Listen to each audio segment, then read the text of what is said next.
Hermano, continuamos con el himno 298. ¿Qué me puede dar perdón? Solo Jesucristo con su sangre y su sacrificio, y a Él cantamos.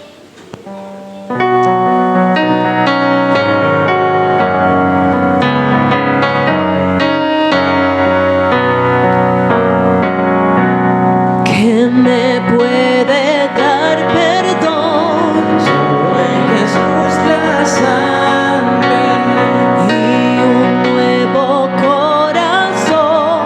Solo en Jesús la sangre. Precioso es el raudal que limpia todo mal. No hay otro manantial, solo de Jesús la sangre.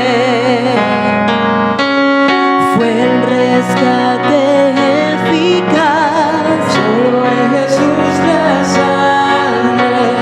Trajo santidad y paz, solo en Jesús la sangre.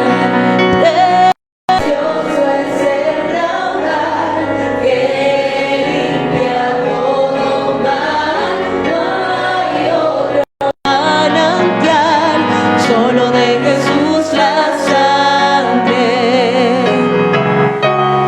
Veo para mi salud, solo de Jesús la sangre. Tiene de sanar virtud, solo de Jesús la sangre. Precioso es el raudal que limpia todo mal. No hay otro manantial, solo de Jesús la sangre.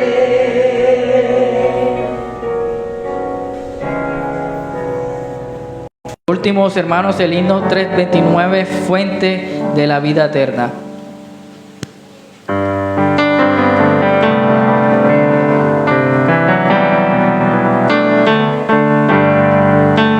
Fuente de la vida eterna y de toda bendición, ensalzar tu gracia tierna, bebe cada corazón.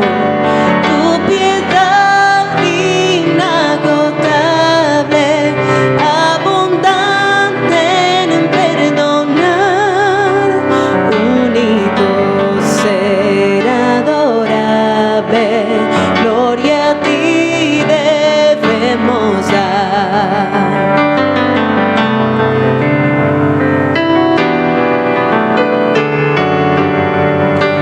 De los cánticos celestes te quisiéramos cantar, entonados por las huestes que lograste rescatar.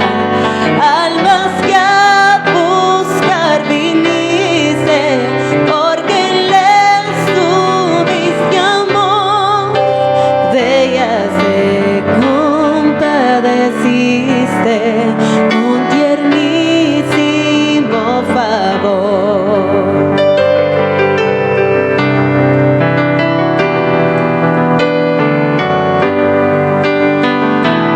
Toma nuestros corazones, llénalos de tu verdad, de tu espíritu los dones y de toda santidad. Guíanos en obediencia, humildad y puro amor.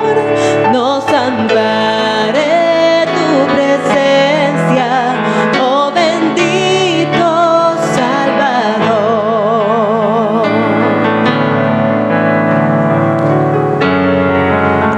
Hermanos, pasamos entonces al tiempo de la predicación. Por favor, todo en un momento reverente, apaguen sus celulares, pongan los vibradores.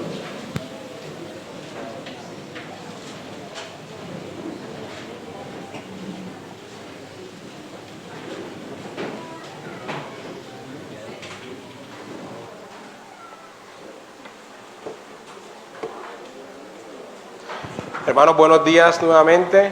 Vamos a abrir nuestra Biblia, mis hermanos, en Hebreos capítulo 12. Hebreos capítulo 12, y vamos a leer desde el versículo 12 al versículo 17. Vamos a retomar nuestra serie de Hebreos. Hebreos capítulo 12, versículo 12 al versículo 17, y vamos a ponernos todos de pie para leer la santa palabra de nuestro Señor. Hebreos capítulo 12, versículo 12 al versículo 17.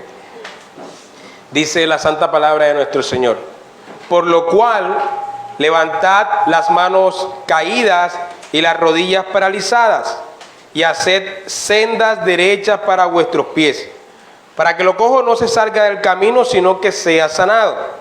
Seguid la paz con todos y la santidad, sin la cual nadie verá al Señor.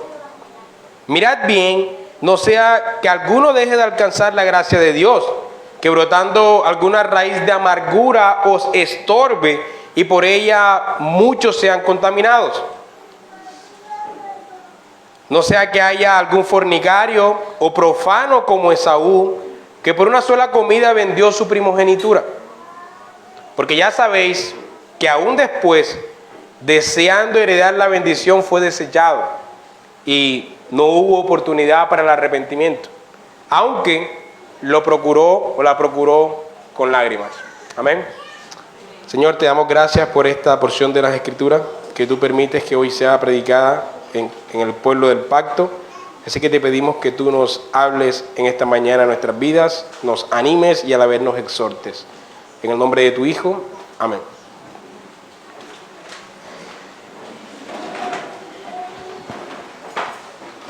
Nuestro contexto, mis hermanos, nos da bastante luz para poder entender el pasaje a estudiar el día de hoy.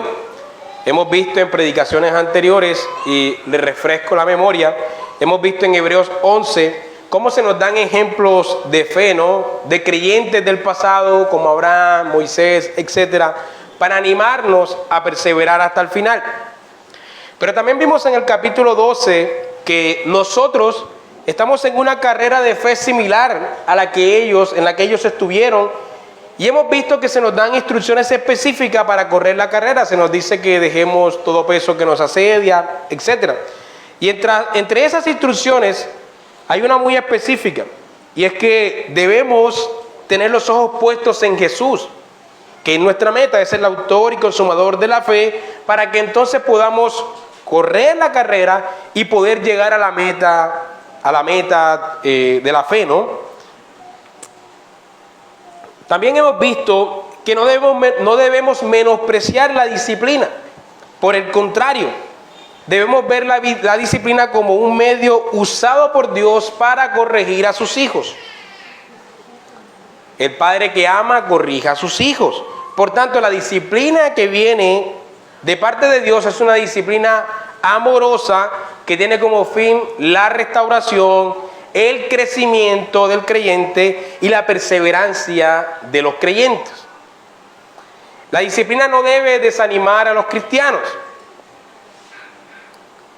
La disciplina no debe desanimar a los cristianos, más bien debe animarles, sabiendo que Dios los trata como a hijos que ama. Así que, en vez de entristecerse a causa de la disciplina y las tribulaciones, deben tomar ánimo para avanzar en la carrera de la fe. Y eso es lo que hemos estado viendo en nuestro contexto en las últimas 3 o 4 predicaciones. Y hoy vamos a predicar este pasaje de Hebreos capítulo 12, versículo 2 al 17. Y yo he titulado el sermón de hoy: Palabras al cansado. Palabras al cansado. Aquel que está cansado. De hecho, Sujel Michelén creo que tiene una serie que se llama así, ¿no? Palabras al cansado. Y lo vamos a ver en 2 puntos: instrucciones al cansado y advertencias al cansado.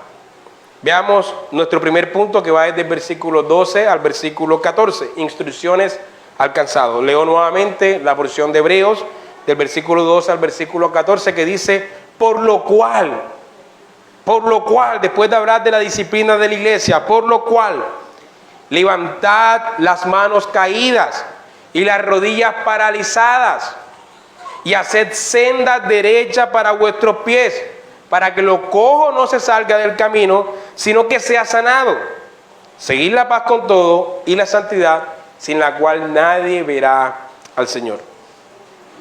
Luego de todas las serias advertencias que el autor ha estado dando a lo largo de esta epístola, y luego de toda la brillante explicación que ha dado en esta carta sobre la superioridad del nuevo pacto, y luego de animar a los hebreos a perseverar mostrando los ejemplos de la fe del Antiguo Testamento y mostrando la disciplina como un medio de crecimiento, el autor ahora pasa a darnos unas instrucciones muy generales, pero también muy específicas para perseverar.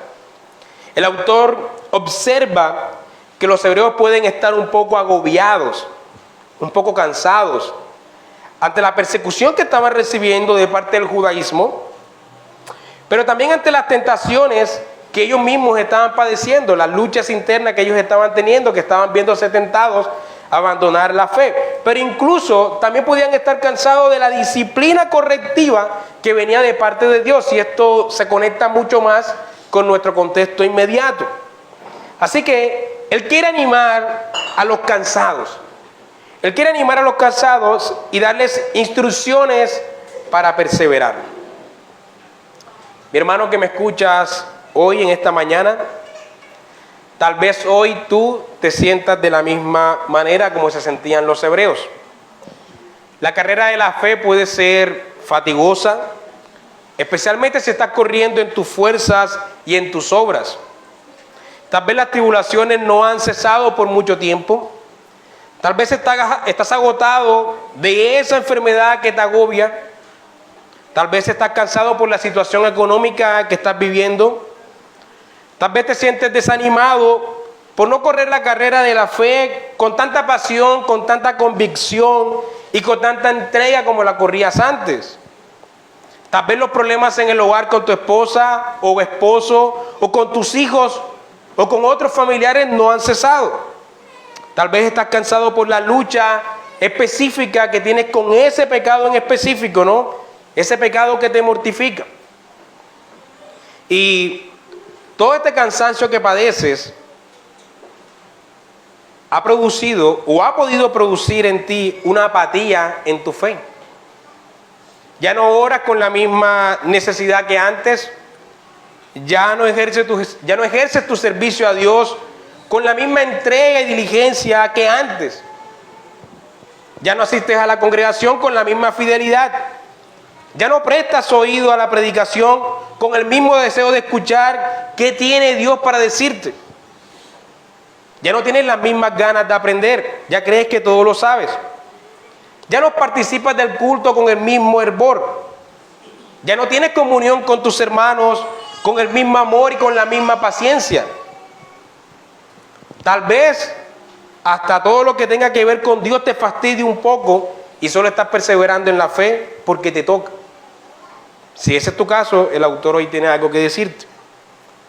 Si esta es tu condición, Dios te dice hoy: levantad las manos caídas y las rodillas paralizadas. La Biblia de las Américas dice: fortaleced las manos débiles y las rodillas que flaquean. La NBI dice: renueva las fuerzas de sus manos cansadas. Renueven las fuerzas de sus manos cansadas y de sus rodillas debilitadas. Recuerden lo que ha dicho el autor de Hebreos ahora en este mismo capítulo, en el versículo 1 al 3, que él está diciendo: estamos corriendo una carrera de fe similar, quítense todo peso de encima que les agobia para que puedan correr bien la carrera de fe. Si tienes ese peso encima, por supuesto, tus rodillas van a estar paralizadas, tus manos van a estar cansadas. Estamos en una carrera de la fe, pero no se puede correr la carrera con las manos débiles. No se puede correr la carrera con las rodillas debilitadas, rodillas que flaquean o rodillas que están paralizadas. De ser así, no vas a llegar a la meta. Nadie puede correr la carrera si no está en las condiciones adecuadas para correr. Cuando un atleta no está en las condiciones adecuadas para correr, ¿qué es lo que ocurre? Debe retirarse de la carrera a mitad de camino, no llega a la meta, no tiene las condiciones adecuadas. Seguramente les ha pasado igual, pero a mí, después de un largo día de trabajo, especialmente cuando es un día en el que he caminado como loco por la ciudad, Al caer la noche se siente un cansancio en los pies, ¿no? Cansancio, y en las manos también. Y ese cansancio solo desaparece si duermes, ni siquiera si te quedas quieto en una silla. Solamente desaparece si te acuestas, si puedes dormir toda una noche y al día siguiente te despiertas como nuevo. Cuando sientes tus pies y tus manos con ese cansancio, sabes que necesitas un descanso. Y un descanso verdadero, ¿no? Y el autor de Hebreos está haciendo esta referencia, él está haciendo esta misma referencia a ese agotamiento de rodillas y de manos, del cansancio luego de un largo día de trabajo. Nos dice que las fortalezcamos, que las levantemos, que las renovemos, las rodillas, las manos. Y nosotros sabemos que eso solo se puede hacer después de descansar. Pero él no está diciendo que te tomes unos meses de descanso de la fe como hacen algunos, ¿no? Ha oído de pronto de algunos hermanos que dicen que necesitan un tiempo y un descanso porque están agobiados por congregarse y necesitan apartarse un tiempo de la comunión de los santos, de la participación de los sacramentos y de la predicación del culto público. Yo sí los he escuchado varias veces. Y en la gran mayoría de los casos nunca vuelven. Y siempre me pregunto, ¿cómo todo esto puede ser una carga para ellos cuando en realidad debería ser un deleite? Participar de los sacramentos, congregarse, tener comunión con los santos. Así que el autor no está diciendo que te tomes este descanso, porque de hecho es a través de la comunión con tus hermanos, es a través de la participación de los sacramentos, es a través del congregarte y es a través de la predicación de la palabra que Dios te fortalece y Dios te alimenta espiritualmente. Así que el autor no está pensando en ese descanso. Lo que Dios quiere decir a través de este autor de Hebreos es que descansemos en sus fuerzas y no en las nuestras. Mi hermano, necesitas descansar y fortalecerte, pero en Dios. Necesitas huir a Él. Necesitas lanzar toda tu carga sobre Él, como hizo el cristiano del progreso del peregrino, ¿no? Y este pasaje es una alusión a dos textos más, y vamos a esos textos. Isaías 35, versículo 3. Isaías 35, versículo 3.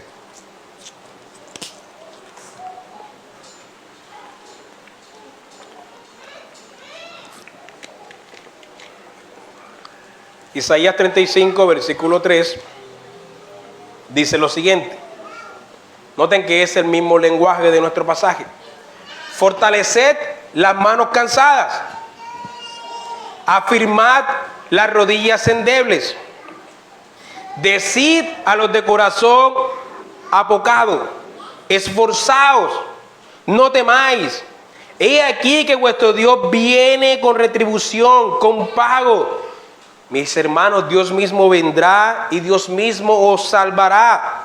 Entonces los ojos de los ciegos serán abiertos y los oídos de los sordos se abrirán. Entonces el cojo, otra vez la misma palabra que está usando el autor de Hebreos, el cojo saltará como un ciervo y cantará la lengua del mudo. Porque aguas serán cavadas en el desierto y torrentes en la soledad. El lugar seco se convertirá en estanque y el sequedal en manaderos de aguas. En la morada de chacales, en su guarida será lugar de cañas y juncos, y habrá allí calzada y camino, y será llamado camino de santidad. Buscar la santidad sin la cual nadie verá al Señor. No pasará inmundo por él, sino que él mismo estará con ellos. El que anduviera en este camino, por torpe que sea, no se extraviará. ¿Están escuchando eso? El que anduviera en este camino, por torpe que sea, no se extraviará. No habrá allí león, ni fiera subirá por él, ni allí se hallará, para que caminen los redimidos. Y los redimidos de Jehová volverán y vendrán a Sión con alegría, y gozo perpetuo será sobre sus cabezas. Y tendrán gozo y alegría, y huirá la tristeza y el gemido. Los que están leyendo Hebreos entienden que el autor está haciendo una referencia a este pasaje. Pero también está haciendo una referencia a Isaías 40, y este es un pasaje un poco más familiar para usted. Isaías 40, versículo 29. Isaías 40, versículo 29. Danilo Montero tiene una canción muy linda sobre esta canción, ¿no? Él da esfuerzo al cansado y multiplica las fuerzas al que no tiene ningunas. Los muchachos se fatigan y se cansan, los jóvenes flaquean y caen, pero los que esperan en Jehová, mis hermanos, tendrán nuevas fuerzas. Levantarán alas como las águilas. Aquí estoy cantando la canción de Danilo Montero. Correrán y no se cansarán. Caminarán y no se fatigarán. Hermano querido, necesitas fortalecer tus manos y tus rodillas. Y eso solo puede ser posible si comienzas a descansar y a esperar en Dios. Él da esfuerzo al cansado. Él multiplica las fuerzas al que no tiene ninguna.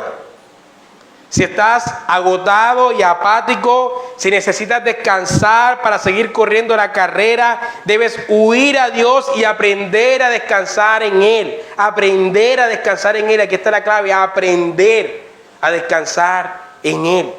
Porque a veces tratamos de descansar en Él, pero no sabemos cómo descansar en Él. Por eso debemos aprender a descansar en Él. Él da fuerzas al que no tiene que ningunas. Hermanos, repito, ningunas. Si no tienes ninguna fuerza para seguir perseverando, Dios te dice hoy, yo las puedo multiplicar. Mis hermanos, no tienen que esperar a tener los sentimientos correctos para hacer lo que es correcto. No tienes que esperar tener ganas de orar para orar. No tienes que esperar tener ganas de leer la Biblia para leerla. No tienes que esperar tener ganas de servir a Dios para servirle. Lo que debes hacer es buscar tus fuerzas y tu descanso en el Señor Todopoderoso, en el Señor fiel, en el Señor lleno de gracia, en el Señor amoroso, en el Señor misericordioso. Y entonces, mi hermano, Él eliminará ese cansancio y esa apatía y te fortalecerá las manos y las rodillas para que puedas correr diligentemente la carrera de la fe. Y nuestro pasaje continúa diciendo, versículo 13, haced sendas derechas para vuestros pies, para que lo cojo no se salga del camino, sino que vaya por el camino de la santidad, sino que sea sanado. La semana pasada, como ustedes saben, estuvimos de visita allí en San Andrés de Sotavento, en Córdoba. Y bueno, lastimosamente había muchas protestas en las vías. Y en un momento estábamos en Sincelejo y teníamos que llegar a San Andrés porque teníamos que cumplir un compromiso. Y nos topamos con una protesta bastante extensa que tenía un tráfico por muchos kilómetros. El tráfico era por muchos kilómetros, literal, unos 4 o 5 kilómetros de tráfico. Y bueno, en Sincelejo nos encontramos una persona que nos dijo que nos podíamos meter por una trocha para pasarnos la protesta. Para poder llegar al pueblo, entonces tuvimos que pasar por una trocha. Y esta trocha era bastante extensa y nos demoramos mucho tiempo pasando por esa trocha. Y tenía tramos muy horribles. Ustedes conocen mi carro es bajito, no está diseñado para transitar por esas trochas. Había huecos profundos y había tramos con muchos altibajos, así que debía ir muy despacio y eso hacía que fuese más lenta y me demorara más tiempo en esa trocha. Trochas como esas son las que dañan carros como los míos, le decía a Eddie mientras estábamos conduciendo, por eso necesito una camioneta. ¿Sí? Mi carro no está diseñado para esos caminos tan inestables. Pero mis hermanos, caminos como estos no solamente destruyen carros, también destruyen al que transita en moto, al que transita en bicicleta e incluso al que va a pie, ¿no? Cualquier carro en pésimas condiciones, si no fuese mi carro, se hubiese quedado varado en esa trocha, ¿sí? Una persona coja se hubiese podido caer al caminarla. Y esto es justamente lo que nos dice nuestro pasaje. Debemos hacer sendas derechas para nuestros pies. En un lenguaje moderno, para la analogía que estoy haciendo, pavimentar el camino. Pavimentar el camino para que entonces, si estamos cojos, podamos caminar por ahí e incluso sanarnos por transitar por caminos correctos. Pero si estamos cojos, y transitamos por trochas como estas, nunca nos vamos a recuperar.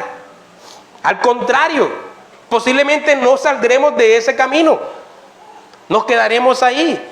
Si tenemos las rodillas debilitadas, no podemos caminar por senderos así, no se puede. Y de hecho, posiblemente, caminar por estos senderos es lo que ha llevado a debilitar tus rodillas. Y si sigues caminando por ahí, posiblemente nunca te vas a recuperar. Y esta analogía que hace el autor hace referencia a andar en el camino de la palabra, andar en el camino de la verdad, andar en el camino de la fe, a andar en el camino de la santidad con los ojos puestos en Jesús. Esta analogía es similar a la que hace el apóstol Pedro, en otro lugar. En 2 de Pedro capítulo 1, versículo 19, él dice: tenemos también la palabra profética más segura, a la cual hacéis bien en estar atento como una antorcha que alumbra en lugar oscuro, hasta que el día esclarezca y el lucero de la mañana salga en vuestros corazones. Cuando vivía en Perú, recuerdo que a veces para ir a predicar a un lugar tenía que caminar tramos bastante extensos sin ninguna luz, totalmente oscuro, y tenía que ir siempre con mi celular cargado y con la linterna de mi celular para poder transitarla, porque si no me podía tropezar con cualquier piedra en el camino, me podría hacer cualquier daño, cualquier animal se me podía atravesar sin verlo. Así que siempre tenía que ir con una antorcha, y eso es lo que está diciendo Pedro. No puedes caminar por este mundo si no estás con la luz de la palabra iluminando tu camino. Es lo mismo que dice también David en el Salmo 119, sin la palabra de Dios no puedes iluminar tu camino. Y la idea de Pedro, que es esta, caminar con la luz de la palabra de Dios para que no tropiece tu camino, es la misma idea que el autor de Hebreos tiene en mente. Si no corriges la senda, si no haces sendas correctas para transitar, hermano, no vas a llegar a la meta. Tus rodillas están debilitadas y tus manos también. No puedes cruzar por ahí. Y ese pasaje está haciendo una alusión a Proverbios 4, versículo 20. Proverbios 4, versículo 20. Proverbios 4, versículo 20.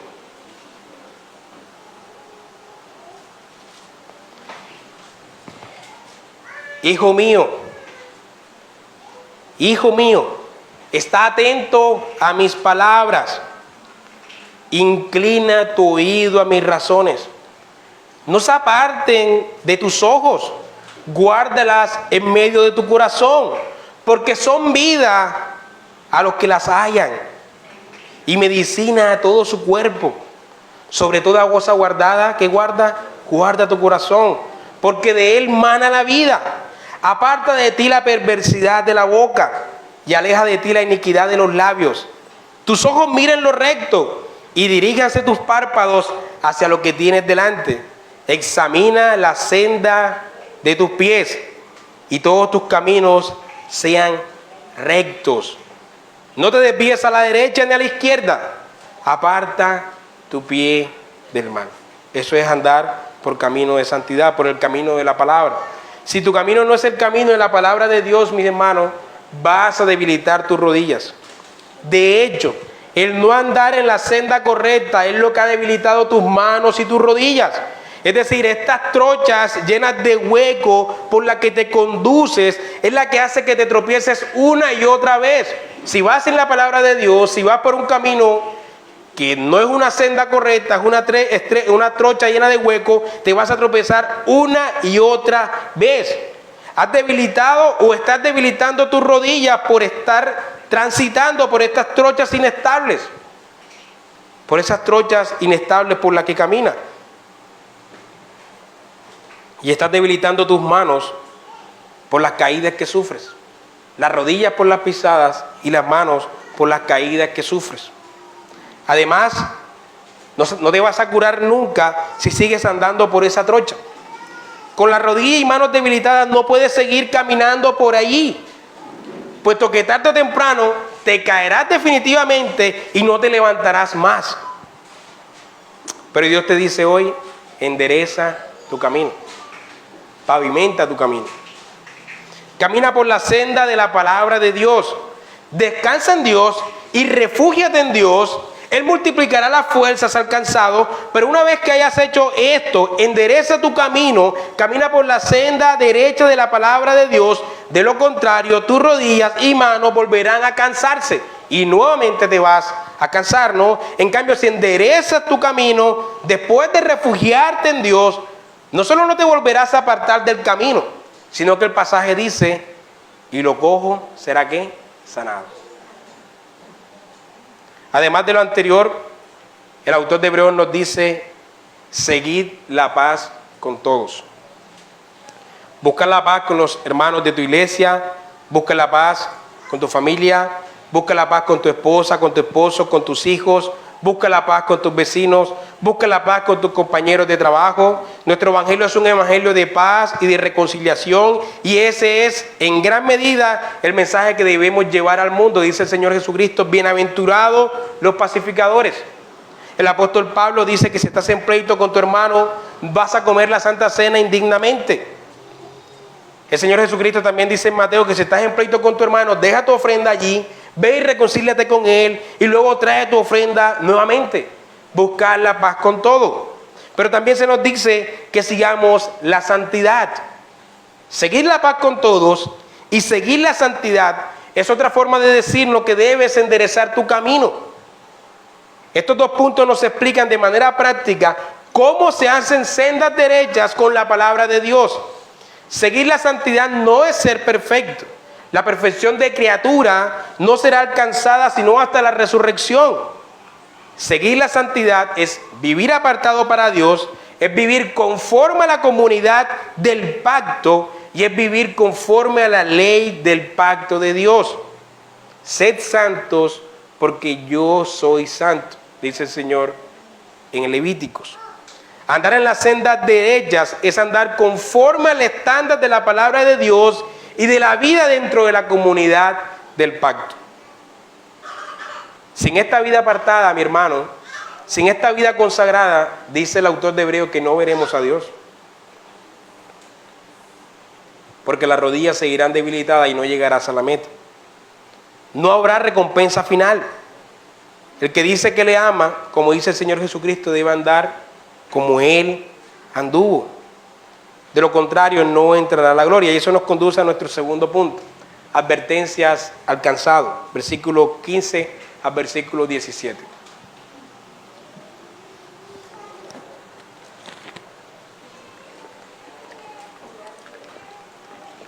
Mirad bien, no sea, mis hermanos, que alguno deje de alcanzar la gracia de Dios, que brotando alguna raíz de amargura os estorbe, y por ella muchos sean contaminados. No sea que haya algún fornicario, otras traducciones dicen inmoral, la mejor traducción es no sea que haya algún inmoral o profano como Esaú, que por una sola comida vendió su primogenitura. Porque ya sabéis que aún después, mis hermanos, y esto es serio, deseando heredar la bendición, fue desechado. Y no hubo oportunidad para el arrepentimiento, aunque lo procuró con lágrimas. La palabra de Dios. Así como lo hemos explicado a lo largo de nuestra serie, este pasaje no significa que la gracia se pueda ganar o que la gracia se pueda perder. La salvación es únicamente por gracia de Dios y eso está claramente explicado en muchos pasajes a lo largo de las Escrituras y muchas veces se han predicado aquí. Lo que el pasaje sí nos está mostrando es que dentro de la comunidad visible del pacto hay algunos que no son salvos y que a pesar de que viven en medio de la gracia manifestada en la vida del pacto, ellos no van a alcanzar esa gracia. El pasaje es una advertencia para todos los miembros visibles del pacto. Para los verdaderos salvos, esto producirá un temor santo para perseverar. Pero para las cabritas en medio de nosotros, esta advertencia está presente con el fin de que no haya excusa en la condenación. Y las advertencias son dos. Primero, la raíz de amargura. Brotando alguna raíz de amargura os estorbe, y por ella muchos se han contaminado. Lo primero que debemos evitar es la raíz de amargura. En los creyentes y en las congregaciones, estas raíces de amargura suelen producirse y suelen contaminar a la comunidad del pacto. En algunos casos es una raíz de amargura que producirá condenación eterna. En otros casos es una raíz de amargura del que luego el creyente pueda arrepentirse. Pero ahora bien, hermanos, atentos a esto. Esta raíz de amargura suele brotar justamente de corazones cansados y apáticos. La apatía es tanta que comenzamos a generar discordia en la comunidad. Queremos echar las culpas a los demás por nuestra propia apatía. Entonces buscamos los culpables afuera. No buscamos el arrepentimiento de dentro, sino que buscamos culpables afuera. Y de ahí surgen las divisiones, de ahí surgen los pleitos, de ahí surgen las contiendas y de ahí surgen los pecados escandalosos. Una persona con raíz de amargura puede causar la división de una congregación a través de la murmuración y el chisme. Una persona con raíz de amargura también causa pleitos y contiendas en la comunión de los santos. De aquí brota también la envidia y también brotan los celos. A veces no se puede tolerar que otros estén caminando la carrera de la fe fielmente y se busca poner tropiezo al caminar del prójimo. En otras ocasiones se puede tolerar la felicidad, no se puede tolerar la felicidad del prójimo en medio de la tristeza y agonía propia y se busca perjudicar la imagen de los otros. Esta raíz de amargura, mis hermanos, destruye los hogares propios y luego busca destruir el hogar del prójimo. Esta raíz de amargura, ¿saben quién estuvo presente? En Esaú. Cuando quiso matar a su hermano porque él vio que Jacob había recibido la bendición que él mismo había menospreciado años atrás. Y lo mismo puede ocurrir con nosotros. Nos podemos llenar de celo ante la perseverancia de la fe de nuestro hermano cuando nosotros mismos hemos menospreciado los medios de gracia que Dios nos ha dado. Así que, hermano, en medio del desánimo, en medio del cansancio y en medio de la apatía, en vez de dar lugar a una raíz de amargura que surge tras la frustración, busquemos cobrar nuestras fuerzas en Dios. Por eso el autor primero nos habla que descansemos en Dios. No permitamos que brote esta raíz que destruirá nuestras vidas, que destruirá nuestras familias y que destruirá nuestras iglesias. Antes bien, hagamos sendas derechas para nuestros pies después de haber recibido nuestras fuerzas de lo alto. Y en segundo lugar, el pasaje dice que no seamos como Esaú. No sea que haya algún inmoral o profano como Esaú, que por una sola comida vendió su primogenitura. Y esto es bastante duro. Evitemos caer en la inmoralidad y en lo profano. Aquí en nuestra iglesia solemos hablar de pecados escandalosos antes de tomar la Santa Cena, ¿no? Algunos hermanos me han dicho, hermano, explique qué son los pecados escandalosos. Los pecados escandalosos, mis hermanos, son aquellos que eran abominables por Dios y que merecían la pena de muerte en el Antiguo Testamento, porque pervertían a la comunidad del pacto.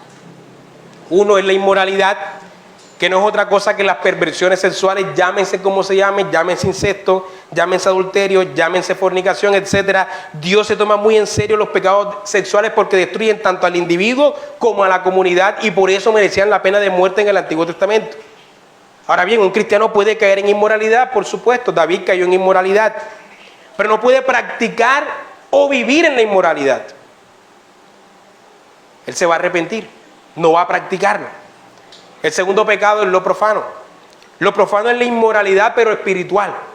Es decir, la idolatría, el adulterio espiritual. No es otra cosa que entregarnos a dioses extraños. Y el Antiguo Testamento condena la idolatría o la apostasía con la muerte. Porque solo hay un único Dios que debe ser servido con todo nuestro corazón. Y el pasaje dice que Esaú era un profano. Era un profano Esaú. Era un profano porque menospreció la bendición de Dios. Prefirió el plato de lentejas en vez de la bendición de Dios. Y tal vez nosotros digamos, Esaú era un tonto realmente. Y pensemos eso, ¿no? Pero ¿quién cambia un plato de lentejas por una bendición? Pero nosotros somos igual de tontos. Tal vez no cambiamos un plato de lentejas por la bendición de Dios, pero sí estaríamos dispuestos a cambiar otros platos de lentejas por la bendición de Dios. ¿O no es verdad que algunos prefieren cambiar la bendición de Dios por las riquezas? ¿No es verdad que algunos prefieren cambiar la bendición de Dios por las vanas filosofías? ¿No es verdad que algunos prefieren cambiar la bendición de Dios por una novia o un novio en yugo desigual? En estos y muchos otros casos cambiamos la bendición de Dios, la cual es eterna, por un plato de lentejas. Y somos igual a Esaú. Esaú no aparece en Hebreos 11, aparece en Hebreos 12. No aparece en Hebreos 11 porque hizo lo contrario a lo que hicieron los héroes de la fe ahí expresados. Mientras Abraham dejó todas sus comodidades para obedecer a Dios, y mientras que Moisés cambió los lujos de la casa de Faraón por los vituperios de Cristo, Esaú cambió las promesas del pacto por un plato de lentejas. Pero lo peor no es eso, sino lo que sigue después, lo que nos dice el pasaje en el versículo 17. Porque ya sabéis que aún después, deseando heredar la bendición, hermano, fue desechado y no hubo oportunidad para el arrepentimiento, aunque con lágrimas lo procuró, ¿no? Y nuevamente el texto nos dice que la salvación se pierde. Los teólogos han entendido este pasaje de dos maneras. La primera posición es que se habla del arrepentimiento de Isaac y no de Esaú. Aunque Esaú procuró el arrepentimiento de su padre con lágrimas, este no se arrepintió de la bendición que le dio a Jacob. Y de eso se trata, y así muchos teólogos resuelven el problema. Pero la segunda posición, que creo yo, es la posición que es más fiel con la idea del texto y con la idea de Hebreos, es que no hubo arrepentimiento en Esaú, sino remordimiento. No hubo ocasión para el arrepentimiento porque nunca existió arrepentimiento, no existió el arrepentimiento. Lo que sí hubo fue lágrimas por perder la bendición, es decir, hubo remordimiento. En él estuvo el mismo remordimiento que hubo en Judas después de traicionar a Jesús. Judas pudo devolver el dinero y de hecho lo devolvió, pero pudo tratar de huir a Cristo para pedir perdón por sus pecados, pero en lugar de eso, era tanto el remordimiento en su conciencia por lo que había hecho que fue y se ahorcó. El arrepentimiento involucra un cambio de actuar en el individuo, mientras que el remordimiento involucra únicamente una tristeza por lo que se hizo, pero no necesariamente un cambio. La persona está triste por lo que hace, pero no cambia, no se arrepiente, pero sí tiene remordimiento. Esaú pudo haberse arrepentido huyendo al Dios del pacto y buscando inmediatamente reconciliación con su hermano, pero en lugar de eso escogió llorar, dice el pasaje que lloró en Génesis 27, y enseguida trató de matar a su hermano por reclamar lo que anteriormente Esaú había menospreciado y le había vendido. Jacob reclamó lo que le pertenecía porque Esaú se lo cambió por un simple plato de lentejas. Y muchos violadores del pacto, mis hermanos, son como Esaú. Ellos cambian las bendiciones de la vida del pacto por un plato de lentejas. Y estando allá, en esa condición deplorable, no tienen arrepentimiento, sino un remordimiento que les carcome. Existe una tristeza por lo que antes fueron, por lo que antes hacían, por la vida antigua que tuvieron, pero hasta allí todo se queda en tristeza y en añoranza por la vida del pasado, pero a la vez se siguen revolcando en el lodo. No hay en ellos arrepentimiento que les obliga a dejar su andar y a enderezar sus caminos, como sí lo hay en los que siguen perseverando. Pero el endurecimiento puede ser tanto que podemos llegar a ese estado de Saúl. Y lo que el texto nos dice hoy es que este desánimo, mi hermano, este desánimo, este cansancio y esa apatía que estás viviendo puede conducirte a recobrar las fuerzas en Dios, a descansar en Él, puede conducirte a una raíz de amargura, pero también puede conducirnos al menosprecio de la bendición de Dios, al menosprecio de la bendición de ser parte del pacto, del pueblo del pacto, al menosprecio de la condición del cristiano, al menosprecio de las promesas eternas. La apatía puede conducirnos a eso y entonces cambiamos las promesas del pacto por un plato de lentejas. Y ese menosprecio entonces puede conducirnos a cambiar nuestra primogenitura por un plato de lentejas, ¿no? Pero en vez de eso, mi hermano, Dios te dice hoy, no menosprecies la salvación. No menosprecies la vida del pacto.